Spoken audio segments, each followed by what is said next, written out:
कुमारी तारा मारुती जेणेकर. मी इयत्ता तिसरी क ची विद्यार्थिनी.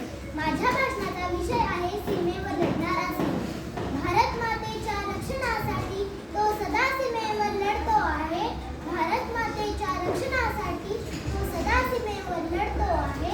त्यागामुळेच सैनिकांच्या उंच तिरंगा फडकतो आहे. त्यागामुळेच सैनिकांच्या उंच तिरंगा फडकतो आहे. मित्रहो, भारत हा आपला देश आहे. आपल्या या भारत देशात वेगवेगळ्या जाती धर्माचे लोक राहतात.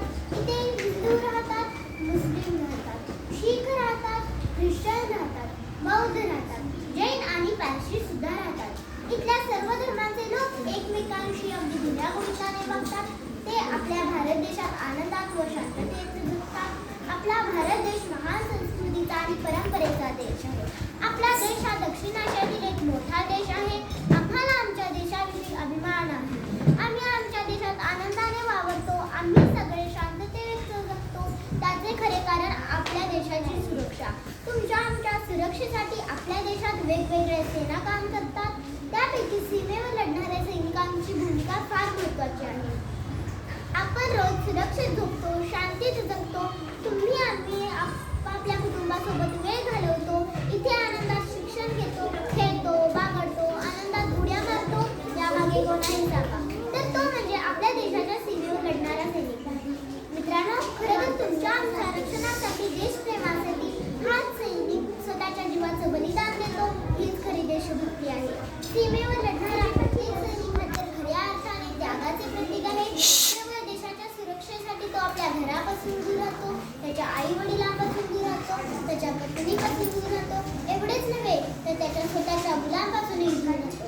तुमच्या आमच्यासारखे त्याला सणवारही नसतात आणि प्रत्येक वेळी सुट्ट्याही नसतात. आपल्या आवडीनिवडीचा त्याग करून हाच सैनिक देशाच्या सुरक्षेसाठी झटत असतो. आपण सुद्धा सर्वांनी या सैनिकांकडून बरेच काही शिकले पाहिजे. तुमच्या आमच्या रक्तात सुद्धा देशप्रेम भिनलं पाहिजे. त्यासाठी तुम्ही आम्ही आपापल्या क्षेत्रात निस्वार्थीपणे काम केलं पाहिजे. आपापल्या क्षेत्रातल्या लोकांची सेवा केली पाहिजे. या सीमेवर लढणाऱ्या सैनिकांचा सन्मान केला पाहिजे. चुकीच्या गोष्टीला न घाबरता विरोध केला पाहिजे. आणि या सीमेवर लढणाऱ्या सैनिकांकडून बोध घेऊन खऱ्या अर्थाने प्रामाणिकपणे काम केले तर आपला देश निश्चित सुरक्षित आणि विकसित होईल. त्यासाठी स्वतःमध्ये सुधारणा घडवून आणणे अत्यावश्यक आहे. चला तर मग तुम्ही आम्ही सर्वांनी आपापल्या सैनिकांकडून बरेच काही शिकूया. तुमच्या आमच्या क्षेत्रात निस्वार्थीपणे काम करूया आणि या सीमेवर लढणाऱ्या सैनिकांचा सन्मान करूया. शेवटी मी तुम्हाला एवढंच सांगेन की देशाची सुरक्षा आणि शांतता हीच आपली शान आहे. देशाची सुरक्षा आणि शांतता हीच आपली शान आहे. सीमेवर लढणारा सैनिक हा आपल्या देशाचा अभिमान आहे.